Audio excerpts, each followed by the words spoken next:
My parents chose my sister's wedding over my life-saving surgery. Before we begin the story, make sure to subscribe to our channel and never miss more incredible stories every day. At 6:14 a.m., my phone lit with the call I'd begged for all year. "We have a match," the coordinator said. "Pre-op at 8. Surgery at midnight. Liver failure at 26 isn't tragic, just yellow skin and one last window." I called my parents. Mom answered on speaker. Laughter in the background. "We're on. Today." Dad. "Incredible, son, but your sister's rehearsal." Mom. "Sweetie, the wedding is once in a lifetime. We'll come after the ceremony." "The surgery is tonight," I said. "They can't hold a donor." Silence. Then, "We can't disappoint 400 people. Receipts." Text, family chat. "MOM. Keep this quiet. Don't stress Emily. Dad. With you in spirit, champ. Emily. Love you, but please don't make this about you heartsuit." By noon I was in a gown, signing forms. Admissions TV ran a piece on the wedding of the summer at the Arboretum. Captions, exclusive livestream tomorrow at 5 p.m. A volunteer brought flowers. Card. "So proud. See you after the cake. Mom and Dad." At 3:07 p.m., billing tried to verify the card for incidentals. It declined. Twice. I opened our medical fund and saw a withdrawal from yesterday. Bank alert. $12,500. Evergreen Arboretum. I replayed Mom's voicemail, saved under just in case. Voicemail. "We had to move some things for deposits. We'll replace it after the honeymoon. Be strong. Don't ruin Emily's joy." A nurse named Rhea adjusted my "4. Do you have an advocate to sign?" "My parents are busy," I said. At 4:22, the coordinator returned. "We need consent now. Also, someone from Evergreen Weddings is asking us to delay until tomorrow after 6. We don't delay transplants for receptions." The TV showed a countdown over my sister's face. 23 hours, 37 minutes, and 12 seconds until I do. My phone buzzed with a calendar invite. Invite. Emily and Jason. Livestream link. Family attendance. I stared at the accept button. A shadow filled the doorway. A woman in chiffon and a headset stepped in. Her smile didn't reach her. "Hi, I'm the planner. Your mother sent me. We just need a tiny favor before you go under." The woman in chiffon shut the door behind her like she was sealing an agreement. Her clipboard snapped open. "Your mother says you're a good sibling," she began, pen poised. "All we need is for you to reschedule tonight's surgery to tomorrow morning. Just a few hours delay so the family can be present for both events." I laughed, except it came out jagged, half cough. "It's a transplant. The donor is prepped. You don't reschedule someone else's death." Her smile tightened. "We've already spoken with the coordinator." "No," I cut in. My four tugged as I sat up. "You've spoken at them. That's different." Receipts. Text Mom. "MOM. Please work with her. Emily's day has been in the works for years." Text Dad. "Dad, be reasonable. It's just timing. The liver will wait." The planner leaned in. "Your mother's already committed the deposit. She's under immense stress. We can make this work if you cooperate." I stared at her, thinking of the $12,500 already gone from my account. "Do you have any idea what it's like to lie here wondering if you'll make it to sunrise?" She didn't flinch. "I do know what it's like to ruin a bride's wedding because of poor communication." The door swung open again. Rhea, the nurse, holding a clipboard and glaring. "We don't negotiate organ viability. You have 5 minutes to sign consent, or we start calling backup recipients." The planner's eyes flicked between us, then to my phone buzzing on the tray. "Incoming call, Mom." Rhea's voice was steady. "If you pick that up instead of signing, you might as well hand your match to someone else." The ringtone kept climbing. My thumb hovered over the screen when I noticed the call wasn't just from Mom. It was a three-way call, and Emily was on the line too. I let the phone ring until the final buzz cut off, my hand shaking above the tray. Then it lit again, this time a video call request. The preview frame froze on Emily in a silk robe, champagne glass in hand, makeup half done. Behind her, bridesmaids laughed like they were in a commercial for Perfect Lives. "Pick up," Rhea muttered, "and I'll make sure the coordinator knows you forfeited." I hit accept. Emily's smile was glossy and too wide. "Hey, you look pale." "Listen, Mom and I were thinking." She glanced off screen. Mom's voice cut in, muffled but urgent. "Don't make him feel guilty. Just explain the optics. Emily sighed dramatically. If you go into surgery tonight, everyone will be distracted tomorrow. People will be texting, worried. I need them focused on me. My throat tightened. You mean you need them not thinking about whether I survive the night? Mom's face appeared beside hers. Stop twisting it. This is about keeping the family together. We already told the pastor you might be able to walk Emily down the aisle, post-surgery. I might be in a coma, I said. Emily rolled her eyes. Drama. Receipts. Text Dad. Dad. If you loved us, you'd find a way to compromise. The coordinator slipped in quietly, a file in hand. We need to start prepping now if you want this organ. I looked at Emily. If I hang up, I live. If I keep talking, someone else gets my liver. Mom leaned closer to the camera. We'll make it worth your while. Just wait until after the vows. Before I could speak, another voice came from the coordinator's phone. Tinny, urgent. We've got an issue. The donor's vitals are dropping. Ria's eyes went wide. If we don't operate immediately, there may be no transplant at all. The video feed flickered, Emily's voice cutting through. So, what's it gonna be? For 3 long seconds, no one spoke. The only sound was the steady beep of my heart monitor. My fingers clenched the phone so hard my knuckles ached. Ria broke the silence. We have minutes, not hours. Decide. Emily tilted her head, her robe slipping to reveal the rhinestone straps of her dress beneath. Don't make this a guilt trip, she said, like I wasn't lying in a hospital bed with a failing liver. Mom's voice was syrupy sweet, but I could hear the steel underneath. Honey, think about what people will remember. You walking your sister down the aisle, looking healthy. It will be such a beautiful redemption arc for you. I almost laughed. Redemption arc. Like my illness was bad press they needed to spin. Receipts. Text, Aunt Lydia. Aunt Lydia, you're being selfish. Emily's wedding is the happiest day of her life. Don't ruin it. The coordinator stepped closer, his expression tight. If you can't commit right now, I'll call the next patient on the list. He was holding his phone like a lifeline. Emily sipped her champagne and smirked. Guess you'll finally know what it feels like to be replaced. Something in me snapped. I ended the call without a word and grabbed the pen. My signature looked shaky, but it was mine. Ria snatched the clipboard and wheeled me toward pre-op. The fluorescent lights blurred above me, the hallway smelling like antiseptic and adrenaline. Halfway to the OR, an orderly rushed up, breathless. Hold up, billing just froze the account. Payment on hold until it's cleared with the guarantor. Ria looked at me sharply. Who's the guarantor? I swallowed hard. My parents. She cursed under her breath. Then you'd better call them back, or this surgery stops before it starts. The gurney stopped so abruptly my foreline pulled. Ria's jaw tightened. If the account's frozen, we can't even roll you into the OR. The orderly shifted uncomfortably. Billing says the guarantor has to approve the charge in real time. No exception. I fished my phone out with trembling fingers and hit Mom's number. She answered on the first ring. Honey, we're in the middle of the rehearsal dinner. Can this wait? No, I said, my voice cracking. The surgery is about to start and the payment isn't going through. You need to clear it now. In the background, silverware clinked and a burst of laughter echoed, Emily's laugh. Oh, that, Mom said lightly. We had to move some funds for last-minute wedding expenses. I'm sure the hospital can just bill you later. They can't, I snapped. If you don't approve this, they give my liver to someone else. There was a pause. Then Dad's voice, cool and clipped. We can't risk the venue pulling the plug. You'll be fine waiting until tomorrow. Receipts. Text Dad. Dad, priorities. Emily's day comes first. You'll understand one day. Ria's eyes burned into me. You have 30 seconds before I call the coordinator to move on. I turned my phone to speaker. Do you want to tell me to my face that you're choosing flower arrangements over my life?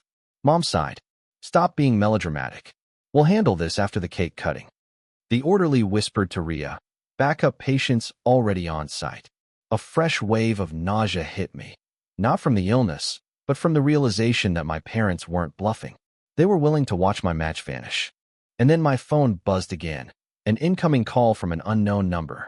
The caller ID read, Private, Legal Office. The number flashed again, Private, Legal Office, and something in my gut told me to answer. Ria gave me a sharp look, but didn't stop me. Hello. My voice was tight. Is this my name? A calm, clipped voice asked. I'm calling on behalf of Dr. Alvarez, the hospital's patient advocate. We've been informed your guarantor is refusing payment for your transplant. That's a potential violation of the state's medical neglect statutes, especially given the urgency of your condition. My heart slammed in my chest. So, you can force them to pay? Not exactly, the voice said. But we can intervene, freeze any discretionary spending from the guarantor's linked accounts until this medical debt is resolved. I almost smiled. Do it. Receipts. Legal email screenshot. Subject: urgent financial intervention, pending organ transplant. Body: pursuant to Section 14B, financial holds can be placed on luxury or non-essential transactions until patient is stabilized. In the background of the call, I heard rapid typing, then, attempting authorization now stand by. Mom must have gotten the alert instantly, because my phone vibrated with a new text. What did you do? They're saying our accounts are locked until your surgery is billed. This is unacceptable. Emily followed seconds later. Emily, you're ruining everything. I stared at the words, my chest tightening, not from illness this time, but from the dawning realization that for once, I had the leverage. The voice on the phone returned. Authorization complete. Billing will be cleared within 60 seconds. You're going into surgery tonight. Ria gave me a faint, relieved smile, right before a man in a tuxedo burst into the hallway, out of breath, clutching a white garment bag. I'm Emily's fiancé, he said, eyes wide. We need to talk before you go under. It's about the wedding, and your liver. He was tall, sweat dampening the collar of his crisp white shirt under the tux jacket. The garment bag in his hand had a faint floral scent, like it had been hanging near the bridal bouquets. I know this is insane, he said, glancing nervously at Ria and the orderly. But Emily doesn't know I'm here. And if she finds out, he trailed off, shifting his weight. I narrowed my eyes. You've got about 30 seconds before I'm wheeled into the OR. Speak. He exhaled sharply. Your liver match? It's not random. The donor is my uncle. Emily found out months ago, and she asked your parents to stall if the timing clashed with the wedding. It was like the hallway tilted. She what? She didn't want the photos overshadowed. Said no one wants a hospital cloud over their big day. Receipts. Text. Unknown number. Unknown. Donor match identified. Family notified in advance. Coordination requested to delay. Ria's expression hardened. That's not just unethical, it's obstruction. The fiancé nodded, guilt plain on his face. I tried to push back, but she threatened to cancel the wedding if I interfered. I didn't know your condition had gotten this bad until today. In my chest, anger and adrenaline tangled into something sharp. So why are you telling me now? He glanced at the hors d'oeuvres. Because I can't marry someone who treats her own brother like a scheduling inconvenience. And because there's something else about the money your parents took. Before he could finish, a hospital page blared overhead. Code blue in donor prep. All available surgical staff 2 or 2. Ria's face went pale. That's your donor's room. The fiancé tightened his grip on the garment bag. If you don't get in there now, you might lose him, and the liver, forever. The hallway exploded into motion. Nurses sprinted past, pushing carts. The overhead voice repeated, sharper this time. Code blue in donor prep. Or 2. Ria gripped my gurney's side rail and looked at the fiancé. If you know something useful, say it now or move out of the way. He stepped aside, words spilling fast. My uncle. He wasn't supposed to be a donor today. He was scheduled for next week, but when he heard about your match, he volunteered early. Emily freaked. She told your parents to stall the payment so the liver would expire and you'd miss the window. My stomach twisted, not just from the bile rising in my throat, but from the weight of it. Premeditated sabotage. Receipts. Text Emily to mom. Emily, can't have him in surgery during my vows. Sort it out. MLM, leave it to us. Ria barked at the orderly. Move. Or one now? We wheeled forward, cutting through the chaos. And for a second, I caught sight of the donor's prep room through a swinging door. An older man on a gurney, masked doctors hovering, one shouting vitals. The fiancé jogged beside us. If you survive this, and you will, you need to know where the rest of that money went. It's not just the wedding fund. Your parents. A shrill alarm cut him off. One of the surgical nurses appeared at our side. We've got unstable vitals. If we can't stabilize in the next 90 seconds, we have to call it. Ria locked eyes with me. This is it. Either you're in that, or before the minute's up, or the liver's gone. The fiancé's voice was low, urgent. If you go in there without hearing the rest, you might wake up to an even bigger betrayal than this one. The surgical doors loomed ahead, swinging open like the entrance to a final gamble. The doors swung open, flooding me with the cold bite of sterilized air. Ria leaned over the gurney, her eyes fierce. This is your last chance. Once we pass these doors, no phone, no conversation, just surgery. The fiancé jogged closer, breath ragged. Your parents, they didn't just drain your fund. They took out a medical loan in your name last year, tens of thousands. Never told you. I saw the paperwork when they asked me to co-sign for wedding expenses. The words hit like another blow to the gut. A loan, I rasped. He nodded. In your name. If something happens to you, the debt dies with you. If you live. Ria snapped. We don't have time for this. She pushed hard, wheels rattling over the threshold. The heavy doors closed behind us, cutting off his voice, but I caught one last shout through the narrowing gap. Check the account after you wake up. Receipts. Text. Bank alert. Loan status. Active. $47,300. Borrower. My name. Co-signer. Not applicable. Inside the masked faces moved with precision, the beeping of monitors syncing with my racing heart. A nurse adjusted my the sting of cold medication snaking up my arm. Ria leaned close, voice low enough only I could hear. Whatever they've done, you get through this first.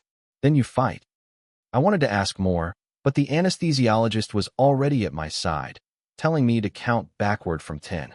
I reached 8 before a shadow passed over the bright surgical lights. Someone had opened the doors again. A voice, breathless and urgent, cut through the room. Wait, he can't go under yet. There's been a change in the donor's status. The anesthesiologist's hand froze mid-motion. The newcomer, a surgical resident by the looks of the badge, was panting like they'd sprinted the length of the hospital. The donor's blood pressure just crashed again, she said, eyes darting to the lead surgeon. We're running out of time. If we can't stabilize in the next 5 minutes, the liver won't be viable. My pulse roared in my ears. The surgeon muttered something to Ria, who immediately started checking the 4 lines. The resident stepped closer to my table, lowering her voice. There's one more complication. Your donor told us something before he coded. He said he never officially consented to you specifically. He thought the liver was going to a different recipient entirely. My stomach dropped. What? Why? Receipts. Handwritten note. Shaky ink. Donor match. Promised to a friend. No family interference. Ria's eyes narrowed. Someone must have intervened in the registry. I didn't need to guess who. The surgeon straightened. We either proceed under emergency consent, or we lose the organ. His gaze met mine. This could get messy legally. Do you still want to move forward? My throat felt like sandpaper, but I nodded. Do it. The anesthesiologist reached for the mask again, when the doors burst open for the second time. This time, it wasn't a doctor. It was my Aunt Lydia, hair windblown, clutching a thick envelope. Her eyes were wild. Stop, she shouted. You don't know what your parents signed in his name. And if you go through with this, you might wake up owning nothing, not even your own life. Aunt Lydia's heels clicked like gunshots on the tile. She thrust the envelope toward Ria, who hesitated before tearing it open. Inside was a stack of documents thick enough to choke a shredder. You need to see page 3, Lydia said, eyes locked on mine. Your parents didn't just co-sign a loan. They assigned your medical power of attorney to Emily months ago, without telling you. Cold shot through me, sharper than the foredrip.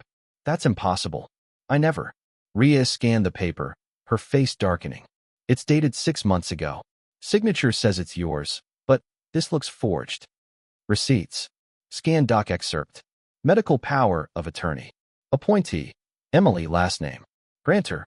My name. Signature questionable. Witnesses. Parents' names. The surgeon swore under his breath. If this is valid, she can halt the surgery right now. As if on cue, the intercom crackled. A clipped voice came through. This is Emily, last name. I'm invoking my authority as medical proxy. Cease all procedures until I arrive. Ria looked at me, then the surgeon. It's an active code blue on the donor. Waiting means losing the organ. The surgeon's jaw worked. We can override if the signature's proven fraudulent, but that's a legal risk. Aunt Lydia stepped closer, voice low and fierce. If you want to live, you'd better decide whether to fight this in court later, or gamble you'll still be here to do it. The doors started to swing open again, and I caught the glint of a jeweled tiara under the surgical lights. Emily had arrived. Emily swept into the like it was her private runway, the tiara catching under the surgical lights. She didn't even look at me first. Her eyes went straight to the surgeon. You've been instructed to stop. I'm his legal medical proxy. Her voice carried the smug certainty of someone who'd rehearsed this moment. The surgeon didn't flinch. We're in the middle of a code blue. The donor organ will be non-viable within minutes. Emily crossed her arms. Then find another match. This one's inconvenient. Ria's grip tightened on my gurney rail. He will not survive another delay. Emily pulled a folded paper from her clutch, my supposed signature. This is legal. If you proceed, I'll sue every one of you into oblivion. Receipts. Text, Mom to Emily. MOM. If he's under your proxy, you control timing. Hold out until after the vows. Emily, already planned. Aunt Lydia stepped between us. That document is a forgery. I was there the day he refused to sign it. Emily's smile sharpened. Do you have proof? Lydia lifted her phone. Better. I have video. The surgeon's eyes flicked to the wall clock. 2 minutes left. Emily turned to me, her tone syrupy. Sign the consent to postpone, and I'll make sure the loan in your name disappears. Go under now, and you'll wake up drowning in debt. My pulse thundered. If I gave in, I might lose the organ forever. If I didn't, I'd wake to financial ruin, and possibly a lawsuit. The anesthesiologist's voice cut in, urgent. Final call. What's it going to be? The felt smaller, hotter, every breath echoing in my head. Emily stood there like she owned the room, clutching that forged proxy form, while Aunt Lydia's phone hovered between us like a loaded gun. Ria's voice was tight. 90 seconds. Emily stepped closer to my gurney, her perfume cloying in the sterile air. You signed to delay, and I'll pay off the debt. You'll get another chance, when it's convenient for everyone. My jaw ached from clenching. Convenient for you, you mean? She smirked. You've always been dramatic. This is just another one of your stunts to steal attention. Receipts. Text, Dad to Mom. Dad, if he pushes, call legal. Threatened to pull proxy authority. MOM. Already told Emily. She's ready. Aunt Lydia swiped her phone and held it out to the surgeon. The video played. Me at her kitchen table, sliding the POA form back across to Mom. I'm not signing this.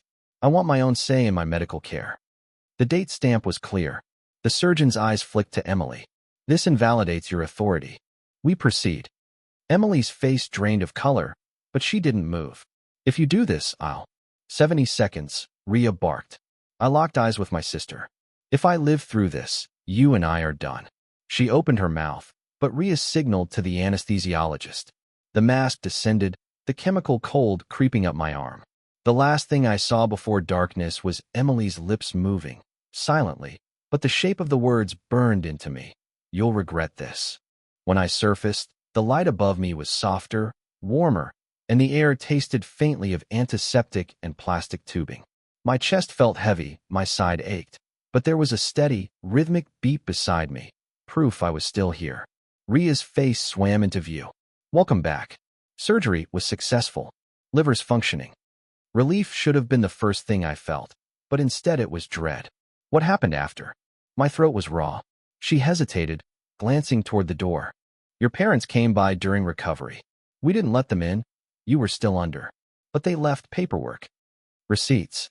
Manila folder contents. Statement from the bank. Loan in my name, $47,300, now in collections. Notice of lien, filed against my future earnings for family debt repayment. A typed letter from Mom. We warned you there would be consequences. Hope it was worth it. Aunt Lydia appeared in the doorway, her eyes blazing. They tried to sign you into a family care facility while you were unconscious. Said it was for your recovery. I stopped them. I pushed myself up, every muscle protesting. Where are they now? She smiled grimly. Wedding reception. Live stream starts in 15 minutes. Ria glanced between us. You're in no shape to leave this bed. But my mind was already racing. Emily's threat before I went under. You'll regret this. If the wedding was live, the world would be watching. And maybe, for the first time, So would the truth. I reached for my phone. The battery was low, but I had just enough charge for one move. Lydia, I rasped, can you get me the video of the forged proxy form and the texts? Her smile turned sharper. You're going to crash their perfect day, aren't you? Lydia didn't even hesitate. She pulled out her phone, thumbs flying, sending me the video of the proxy refusal, the bank screenshots, and Emily's smug texts. It's all in your inbox. Do you need me to? Yes, I rasped, my fingers trembling over my phone screen. Pull up the wedding livestream link from the family chat. Receipts. Calendar invite screenshot. Event. Emily and Jason. Livestream link. Time. 5 p.m. Join us for the happiest day of our lives. I tapped in. The feed opened to a crystal clear view of the Arboretum's floral arch. Guests already seated. The aisle glowing in golden hour light. Emily was just stepping out with Dad on her arm, her smile a weapon. Rhea hovered at the door. You're supposed to be on bed rest. Trust me, I said. This is my recovery. I switched my camera on and hit the request to join button. For a beat, the feed stuttered. Then my face filled half the screen. Hospital gown. For line, oxygen clip still on my finger. The chatter in the crowd rippled like wind through leaves. Emily froze mid-step. Hi, everyone, I said, voice steady despite the pounding in my chest. Sorry to interrupt. I just wanted to thank my sister and parents for almost making sure I didn't survive to see this day. Gasps. A murmur swelled behind the camera operator. Since you're all here, I continued, let me show you a few family keepsakes. I tapped the screen, sharing Lydia's video of me refusing to sign the proxy, the texts about delaying the surgery, the $47,300 loan in my name. Emily's face was draining to the color of her dress. Dad was already moving toward the camera, hand outstretched. Oh, and one more thing, I said. To the person who told me I'd regret this, I looked straight into the lens. You were right. I regret not cutting you out of my life sooner. And with that, I ended the call. Rhea was grinning. Lydia was already drafting something on her phone. Somewhere in the Arboretum, my family's perfect image was collapsing in real time. And for the first time in years, I felt like I could breathe.